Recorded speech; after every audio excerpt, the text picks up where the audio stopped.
Am I the a-hole for refusing to resign a lease weeks before leaving my pregnant sister homeless? I, 23 female, have an Irish twin, 24 female.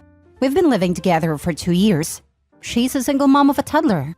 When we first moved in together, the apartment was only in her name, and she let me live with her. I was finishing dental assisting school and couldn't qualify for an apartment on my own. I still paid half the rent and utilities. And after graduating and getting a job, I became an official added roommate to the lease last year. I make a lot of money for my age, so when my sister was struggling to pay her half of the rent when her job cut her hours significantly, it was no-brainer to start paying more. I could easily afford all the rent, so covering another 25% is nothing. Plus, I love her and my niece. My sister has no help whatsoever from the father, so I help her as much as I can. He works under the table, so he doesn't get his wages garnished for child support. I have watched her struggle to afford daycare and food for her baby, so I also help her with that. 2 days ago, my sister sits me down and tells me she has news. She's pregnant. My jaw dropped. I ask who the dad is, and she starts crying. I didn't expect her to say her deadbeat baby daddy. I was shocked, and she continued on her explanation. She saw a girl commenting under his posts, and she went on her page and saw they had taken pictures at the same place at the same time. The girl also posted him for his birthday weeks later saying, "Happy birthday to my fiancé." She messaged her letting her know he's a deadbeat and got blocked. Then her baby daddy called her, saying she's a crazy witch, and that led them to getting a hotel room and they slept with each other. All to prove some point to his fiancé that he's not loyal and she can have him whatever she wants, because she sent her proof after they slept together. But the fiancé stayed with him. As she's telling me this story, I just sit there upset.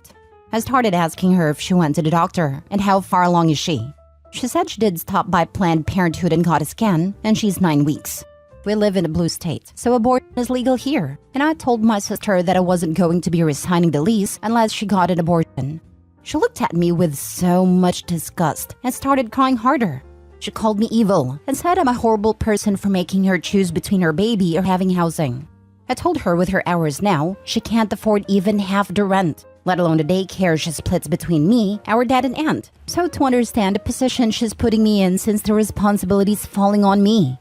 She told our family, and they're mad saying I'm being heartless to even ask her that, and that I shouldn't punish her, and that I should sign at least 6 months so she can get her act together, since 5 weeks isn't a lot of time.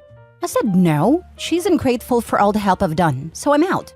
Now they're saying I'm an a-hole, since when I didn't qualify, she let me live with her even though I paid half. Now for the top comments before reading the update. I shouldn't punish her and I should sign at least 6 months. Not the a-hole. I hate when family tries to spend other family members' money. Tell your family that they can co-sign for your sister and pitch in on the rent since they are so adamant about it. You aren't forcing your sister to get a procedure, you just aren't going to live with her if she has another kid. The kids are not your responsibility, and you should not have to take care of them. Deadbeat dad's future wife should know that if he cannot afford child support, they will get it out of her wages. When they get married, the courts take into consideration the household income, so she will be on the hook for both kids, if in the US. If it's paid under the table, court will require him to get a job. Not the a-hole. You had the right intentions, although you expressed them in a way that wasn't apt. I mean, you played the biggest card you were holding in your hand. When we do something for our loved ones, we shouldn't hold that as a way to control them or their decisions. I can understand where you are coming from. She definitely shouldn't have this baby, rationally speaking. But it is not for us or for you to decide. I can understand that the responsibility will fall over you eventually. So you could have told her that she should reconsider and that you wouldn't be able to support that second baby. But using the lease card was like using a bazooka for killing a spider. So you might have been wrong there. You should play it positively going forward, like encourage and even somewhat push your sister to get a job, make a life for herself. She can't be dependent on you and others for all her life. She needs to sort out her life by herself. You guys are there for her to count on and to support her, but she shouldn't take it for granted. I brought up the lease since it's approaching and we spoke over the summer about wanting to renew again, so I wanted to let her know I had a change of heart. She does have a job, her hours are now part-time though, and she can't find a second one. I want her to have an amazing life, but I feel like it's a slap in the face for her to have another baby by a guy who doesn't help with the first one, and that I'm expected to support the new one. With 1 baby it was tolerable, but 2 is making me realize that I want more out of life than to stick around and keep helping her. Next story. Am I the a-hole for banning my sister and her boyfriend from my wedding? So my husband and I are getting married in December. My sister's boyfriend started asking if he could propose to my sister at my wedding. I obviously said no, because that's our day only. He can propose the day after my wedding, but not on my wedding. But he asked me again and again, and I said no every time. The 50th time when he asked me, I said not only can't he propose at my wedding, but he can't even come to my wedding. Then my sister started to fight over this. She knew her boyfriend wanted to propose to her at my wedding. I told her that it's gonna be my day and my husband's only. She started to call me names because I banned her boyfriend from my wedding. She said that if I'm not gonna let him propose to her, then she's gonna ruin my wedding dress. She even said that she's gonna sneak her boyfriend because she wanted to have all the family members be present on her proposal. I said that's fine. She's also banned from my wedding now. A few days later, some family members called me to say I'm a heartless person because I broke my sister's heart. They said she cried because she wanted to be on my wedding. She wanted to see her little sister getting married. She also said that I should have just accepted her wish and let her boyfriend propose at my wedding. So you guys tell me, am I the a-hole? You are not the a-hole. Your sister and future brother-in-law, however, are two matching pieces of work. She's going to wreck your wedding dress if you don't let her boyfriend come propose at your wedding? Wow. I would suggest that you hire security to make sure your sister and her boyfriend cannot attend. Her instability could truly wreck your wedding, particularly if she tries to make good on her threats to sneak in boyfriend and wreck your dress. As for her heart being broken, ignore. It's just drama from a woman who just really wants to upstage you at your wedding. Do not include her. Do not include her boyfriend. Share with your family in writing. Please stop contacting me about my sister and future brother-in-law not being invited to my wedding. Brother-in-law asked me many times if he could propose to sister there, and I told him no, as the wedding is to celebrate the bride and groom and should not be hijacked by another event. After many requests, he still refused to take no for an answer, so I asked him not to come. Sister then said that she would come, wreck my wedding dress, sneak her boyfriend in, and have her proposal. She also called me all sorts of names. For these reasons, sister and future brother-in-law will not be coming to my wedding.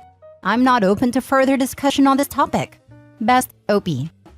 Yep, let family know what their plans were.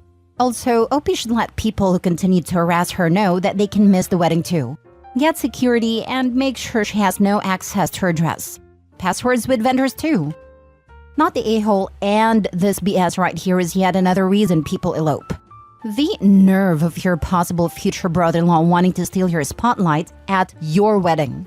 And family members backing him and your sister up even though she threatened to ruin your wedding dress. Of course, you disinvited them. And you can put their little flying monkeys up for consideration if an invite take back too. Your sister is saying just wants to see her little sister get married so she can get a ring on it and avoid having to organize and pay for her own damn engagement party. Oh hell no, not the a-hole. Next story. Am I the a-hole for not sponsoring my friend's honeymoon? I've known my friend for almost 5 years, and we've always been good friends, but not particularly close. She recently got engaged to her boyfriend of 8 years, and started planning her dream wedding, which from what I've heard is extravagant and way out of budget. Her parents are paying for the gown and venue, while his parents are covering the food, decor, and other expenses. They have 3 kids together, and money has always been tight due to their growing family. A couple of months ago, we went out for drinks and all she could talk about was how she deserved her dream honeymoon but couldn't afford it. I felt bad for her. I've been working as a registered nurse for quite a while and my pay was good, and I had some money saved up as well. So I decided to offer to sponsor her honeymoon in Hawaii, which she eagerly accepted and was grateful for. However, things took a turn for the worse when we went shopping for bridesmaids' dresses. She insisted we wear a particular lilac dress, which was revealing and uncomfortable, especially for someone like me who doesn't have a 0 figure and is on the busty side. When I expressed my discomfort, she made a cruel joke about my appearance, comparing me to a baby elephant and suggesting I lose weight. I asked if I could wear a different dress in the same color, but she dismissed me and implied that my size was the problem. When I tried on the dress, it was a disaster. My stomach looked absolutely hideous, and my breasts were spilling out, making it uncomfortable. My so-called friends laughed and made jokes about my appearance. When I told the bride the dress wasn't working for me, her response was the last straw. She told me that because of my body size, nothing ever worked for me, just like my past relationship with Tyler, my ex. This was a particularly sensitive topic for me, and I couldn't hold back my emotions any longer. I left the place in tears and texted her that I was canceling her Hawaii trip and wouldn't attend her wedding. She became angry and told her sob story to other friends, but most of them sided with me. A few days later, she messaged me, apologizing and asking me to attend her wedding. I declined, but then unbelievably, she had the audacity to ask me to pay for her honeymoon, insisting I promised. She even made her fiancé sisters and friends text me and pressure me to pay for her honeymoon. I lost my patience and told her that her financial struggles and her 3 kids were her responsibility, not mine. Then called her an entitled and stuck-up person who didn't even deserve my friendship. Now I'm in a dilemma, feeling guilty for my harsh words. I heard that she's been constantly crying and complaining about how I ruined her wedding. Some of our mutual friends are telling me that I can't take a joke and I am overreacting. So, am I the a-hole? Now for the comments. She's dumb and an a-hole. Who picks on a person paying for their honeymoon? She was never a good friend. Not the a-hole. I always knew she was a bit inconsiderate, but I had no idea she could go to this extent. She makes fun of almost everyone, but the things she said to me didn't even feel like a joke. Way too personal and too hurtful. Not the a-hole. First, you shouldn't have offered to sponsored honeymoon in the first place. You need to think carefully about why you did that because you shouldn't have. Contributing $250 towards it? Fine. But sponsoring the whole thing? Yeah, no. And to hell what anyone else thinks. You make jokes about my body and my former relationships, then I can choose to remove myself and my money from your presence. What they said was not a joke, and it is not your fault if this ruined her wedding. She should ask one of her other friends who can take a joke to sponsor her honeymoon. Please stand your ground. Have you already paid for everything? No, I did not pay for anything, and yes, it would have costed me over $10,000. From all the things that I calculated, it would have been around $11,600 or more. I only made such a big promise because she and I have been friends for a long time. And she was a little inconsiderate about others' feelings, but she was always good to me. Even though we were not best friends, she was one of the few good friends I had. And I know that sponsoring a trip to Hawaii might sound like a really stupid idea, but if I had enough money, I would not hesitate to sponsor a world tour. You may call me stupid, but I like doing stuff for people I love. But guess I befriended the wrong person. And I have always saved my money instead of spending it mindlessly. So, spending $10K for a friend didn't feel like a huge deal to me. Plus, I can gain that money back by only saving for 2 to 3 months, given my monthly earnings.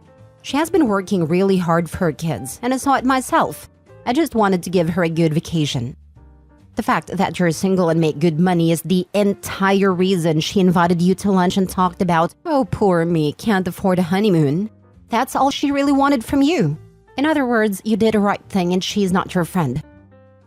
Last story. Am I the a-hole for giving my mom money in front of her relatives and telling her to decide who gets it? I'm visiting my mom's home country, and everywhere we go, someone needs something, and my mom expects me to pony up some cash. It is getting annoying. I came here to meet extended family and help my mom get around. After 3 days of this, I went to the bank and withdrew a large sum of cash. That evening, we were at a party with a bunch of her family, and it started. I said in my very poor Spanish that I would love to help all of them, but my mom knew them better and what they needed. So I gave her the wad of cash, said that was all the money I had to spare on this trip, and she could decide who deserved it most. I got drunk with my cousins and my mom was overwhelmed by her needy relatives. The next day, she made my hangover that much worse by yelling at me for the way I handled it. Apparently, she didn't have a spare minute without someone coming to her to explain why they needed money more than anyone else. She said she even started getting calls from people who hadn't come to the party, but heard she had money to help them. I said she had made my vacation into a charity trip, and then I went looking for more beer. She says that I behaved poorly and that I embarrassed her. Not the a-hole. Your relatives sound like leeches. No offense. I don't know why she was embarrassed. Her child was able to give her a large sum of money to help the family. That sounds like something to be proud of, or at least grateful for. She is your mom though. I try and talk to her eye to eye about how much you should be financially supporting everyone in the family. They aren't really. They're just on a very different socioeconomic stratum. I literally get paid more every day than a person on that country averages in 6 weeks. I understand why they see me how they do, but I would prefer it if they let me enjoy myself when I'm there too. If they don't have a relationship with you, host you when you come visit, or you only hear from them when they need money, you should be responsible for them financially. It sounds like you would simply stop hearing from a bunch of them if you stopped giving them money. It might be better to send your mom something like an allowance monthly to help the family, with the understanding that when you come to visit, you aren't asked for any. Not the a-hole. She expected you to hand over as much money as she felt the individual deserved, right? With her controlling your money? So you just gave her full control of the money and removed the middleman and let your relatives know who to ask if they needed money. It was a brilliant move to end her power play. I'm guessing mom didn't want the relatives to know she was determining who got how much, because it would just complicate her life. Relatives hounding her for money with her sob stories, getting angry for not getting any or not enough, etc. Info: did you have a conversation with your mother about how this made you feel before reaching this point? Before we left home, it isn't the first time. 100% not the a-hole. Your mother messed around and found out. Good on you.